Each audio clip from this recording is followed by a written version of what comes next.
Hello বন্ধুরা, কেমন আছো? এরপর পরের ভিডিও থেকে তোমাদের সঙ্গে শেয়ার করব। আজকে তোমাদেরকে বর দেখাবো। দেখো, এখানে সবাই কত সুন্দর সাজুগুজু করেছে। এটা হচ্ছে আমাদের পূজার জামাইবাবু, মানে এটা আমার মামা হয়। এই যে হাই করছি বন্ধুরা, আমাকে কেমন লাগছে একটু জানিও।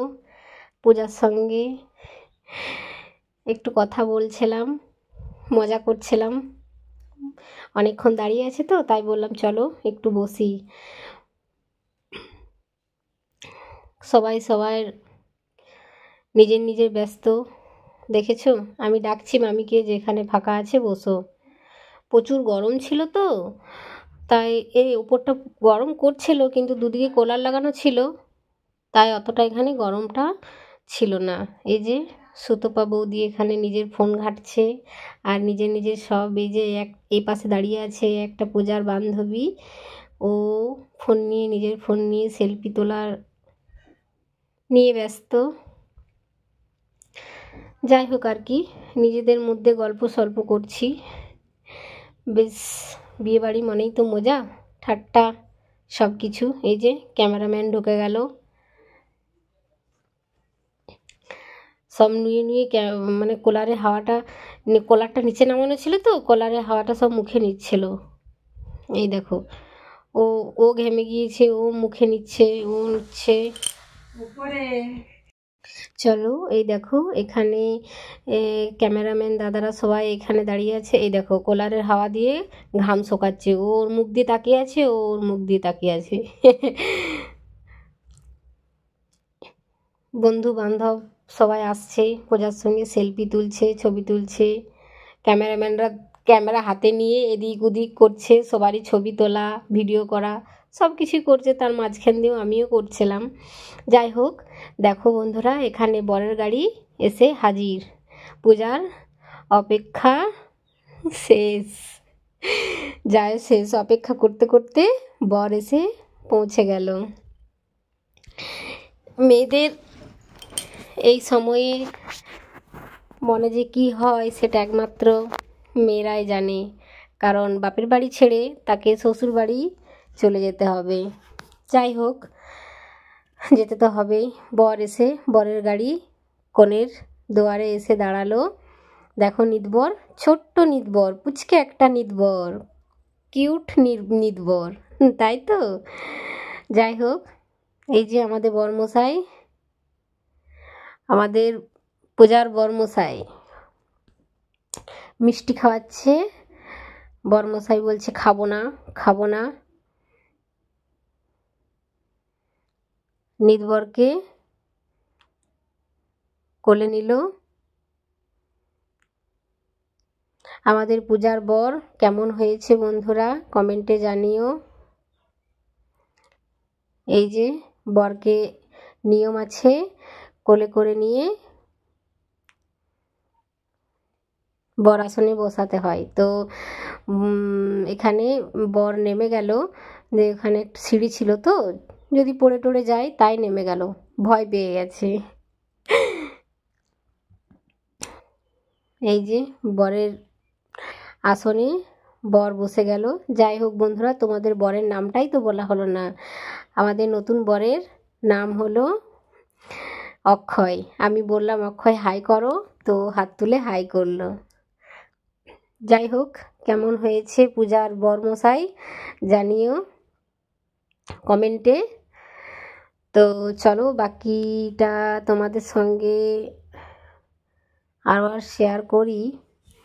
এই যে বর কনে ছাদনাতলায় এসে বসে পড়েছে। আমি তোমাদের সঙ্গে যতটা পেরেছি শেয়ার করেছি। তো এরপর পূজার অপেক্ষা শেষ হবে, একদম সম্পূর্ণ হবে। তো এখানে বাউন ঠাকুররা মানে মন্ত্র পড়ে, মন্ত্র পড়ার পর তারপর সিঁদুরদান হয়। তার জন্য দেখো অক্ষয় একদম মানে কি বলবো, অধীর আগ্রহে একদম চুপ করে মন্ত্রটা পড়ছে। তারপর সিঁদুরটা এরপর দেবে। সিঁদুরদান হয়ে গেল বন্ধুরা। পূজার আইবুড়ো নাম ঘুচে গেল। জীবনের চলার পথ অন্যরকম, আইবুড়ো জীবন একরকম, বিবাহিত মানে জীবনটা আর একরকম।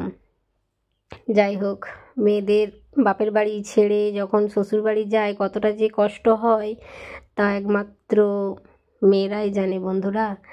কতটা যে কষ্টের সেটা ছেলেরা কখনোই বুঝবে না। মেয়েরা বাপের বাড়ি ছেড়ে, বাবা মা এতদিন যাদের সঙ্গে ছিল তাদেরকে ছেড়ে থাকা কতটা যে কষ্ট। যাই হোক বন্ধুরা, এটা তো হয়েই আসছে। এখানে নিয়ম দেখো, সিঁদুরদান হওয়ার পর বিয়ের শাড়ি যেটা দিয়ে এই যে গেঁঠেলি বাঁধা হয়েছে সেটা মন্ত্র পড়বে বামুনে, আর এই যে এভাবে লজ্জ বস্ত্র ঢাকা দেবে আর কোণে এভাবে খুলে দেবে। ও মাথায় ঢাকা দেবে আর কোণে মাথার ঢাকা খুলে দেবে। মানে বর বলবে মাথায় ঢাকা নাও, কোণে বলবে আমি নেবো না। বর বলবে মাথায় ঢাকা নাও, কোণে বলবে আমি দূর নেবো না। যাই হোক, এটা নিয়ম। তো এই যে 3 বার করতে হয়, 2 বার ফেলে 3 বারের বেলায় পুরো ঢাকা দিয়ে দিয়েছে। আর এখানে দেখো প্রতিজ্ঞাবদ্ধ হচ্ছে, ও ওকে ছেড়ে কোনো দিন যাবে না, ও ওকে ছেড়ে কোনো দিন যাবে না, দুজন দুজনকেই সুখী রাখবে। সে মন্ত্র পড়ে, এটা সবাই বলে, কি যেন মন্ত্রটা, সে কি বন্ধুরা, যদিয়ং হৃদয়ং মম তদুস্তু হৃদয়ং মম, যাই হোক আর কি, ওটা অনেক দিন বলেছি ভুলে গেছি।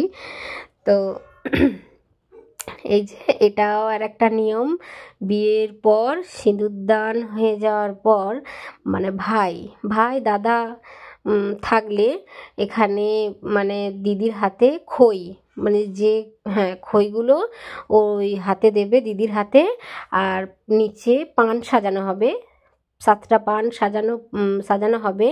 সেই পানের পাশ দিয়ে দিয়ে হেঁটে হেঁটে কুচি কি বলে আগুনের ওপর দিতে হবে, এটাই নাকি নিয়ম। আবার অনেকের নিয়ম আছে কুলো দিয়ে আগুনের ওপর মানে খই দেয় তো, আর এটা হচ্ছে এদের এখানে নিয়ম। তোমাদের এই নিয়ম বন্ধুরা কখনো দেখেছো বা তোমাদের আছে তাহলে জানিও। এই যে একটু জায়গাটা ছোট ছিল তো তাই একটু অসুবিধা হচ্ছে, তো যাই হোক নিয়মই হতে হবেই। এই যে পানগুলো 7টা পান সাজানো হয়েছে, এই যে বর আর কনে একসঙ্গে গিয়ে এই দেখো এইভাবে খইগুলো আগুনের ওপর দিতে হবে। এটা নাকি 3 বার করতে হবে। তারপর আবার পিছিয়ে পিছিয়ে যেতে হবে 3 বার, এই যে আগুনে এইভাবে খইগুলো দিতে হবে, আবার পিছিয়ে পিছিয়ে যেতে হবে, আবার এগিয়ে এসে ভাই হাতে খই দেবে, আবার আগুনের উপর দিতে হবে। সব 3 বারই করতে হচ্ছে। এই দেখো প্রজারানীর মুখে হাসি ফুটেছে। তারপর সব কিছু ছাদনাতলায় চুকে যাওয়ার পর বর আর কনে যে ঘর ঢুকবে, এখানে ভাই শালি বান্ধবী যারা আছে রাস্তা আটকেছে, ওদের দাবি বর মশাইকে 10,000 টাকা দিতে হবে, নইলে ঘর ঢুকতে দেবে না। এটাই হচ্ছে ওদের নতুন জামাইয়ের কাছে আবদার। যাই হোক, বিয়ের পর নতুন শালি সম্বন্ধী বন্ধু বান্ধব এটা তো আবদার করবেই, এটা তো নিয়ম। যাই হোক আর কি, ওদের এটা আবদার, একবারই হাসি ঠাট্টা করে মজা করে চাইবে। তো বরমশাই এখন ভাবছে টাকাটা দেবো কি দেবো না, দেবো কি দেবো না, 10,000 টাকা, হায় হায় গো অক্ষয়বাবু। যাই হোক আর কি বন্ধুরা, অবশ্যই কিছু একটা সিদ্ধান্তে আসবে। তো যাই হোক, ওখানে পর্বটা মিটে এখানে বিয়ের পর চিড়ে আর খই দুজন দুজনকে খাইয়ে দেবে। অক্ষয় খাইয়ে দেবে পূজাকে আর পূজা খাইয়ে দেবে অক্ষয়কে। তো এখানে ওদের বিয়ে সমাপ্ত। পূজার জীবন শুরু বিবাহিত। এই দেখো, এটা নিয়ে বরের বাড়ি থেকে এই সব নাকি নিয়ে আসতে হয়, কাঁচকলা আর মাছ আর দইয়ের হাঁড়ি। এই দইয়ের হাঁড়ি এমন দিয়েছে, এই দেখো খুঁজেই পাচ্ছে না, হায় হায় গো, এই দেখো খুঁজে পেয়েছে। এই যে দইয়ের হাঁড়ি, কত বড় দেখেছো দইয়ের হাঁড়ি? বন্ধুরা, এরকম দইয়ের হাঁড়ি তোমরা কি দেখেছো? কত বড় দইয়ের হাঁড়ি দিয়েছে, বাপরে! এত বড় দইয়ের হাঁড়ি যে কাঁচকলার আড়ালে দেখাই যাচ্ছে না। তাই তো, যাই হোক, চলো সব শেষে এরপর খাওয়া দাওয়ার পর্ব শুরু। পূজার বিবাহিত জীবন শুরু। যাই হোক, ওর বিবাহিত জীবন সুখের হোক, ও ভালোভাবে সংসার করুক, এটাই আমরা সবাই শুভকামনা করি। তো চলো, সবার খাওয়া দাওয়া এরপর শুরু হবে। বিয়েটি সব চুকে গেল, তারপর তো খাওয়া দাওয়া করতে হবে। তো যাই হোক, এই যে সুতপা, ওর মেয়ে, আমি আর একজন বসেছিল, আমরা সবাই মিলে খাওয়া দাওয়া শুরু করলাম। এই দেখো বন্ধুরা, তো যতটা পেরেছি বিয়ে বাড়িটা প্রথম থেকে শেষ পর্যন্ত আমি তোমাদের সঙ্গে শেয়ার করেছি। তো সব পুরো ভিডিওটা তো একদিনে দেওয়া সম্ভব হয়নি, তাই আমি তোমাদের সঙ্গে একটু একটু করে শেয়ার করেছি। তো সব ভিডিও কেমন লাগলো বন্ধুরা, তোমরা কমেন্টে জানিও। এই বিয়ে বাড়ি কেমন লাগলো। এই যে খাবার চলে এসেছে, ভাত, শাক, লেবু আর এই যে একটা সবজি এখন দিয়েছে। তো চলো, আরও তোমাদের সঙ্গে শেয়ার করব যতটুকু পারবো। তো আমার এই বিয়ে বাড়ির ভিডিও গুলো কেমন লাগলো, এই যে সব ভালো হয়েছে বলছে সুতপা। তো সবটুকু ভিডিও নিয়ে তোমাদের কেমন লাগলো অবশ্যই কমেন্টে জানিও। এই যে মাংস, পোস্ত, আরও আছে মিষ্টি, দই, পাঁপড়, চাটনি, আইসক্রিম, চকলেট, আরও সেগুলো তো মানে সব কিছুই আর দেখানো যাচ্ছে না বন্ধুরা। তো যতটুকু পেরেছি তোমাদের সঙ্গে শেয়ার করেছি।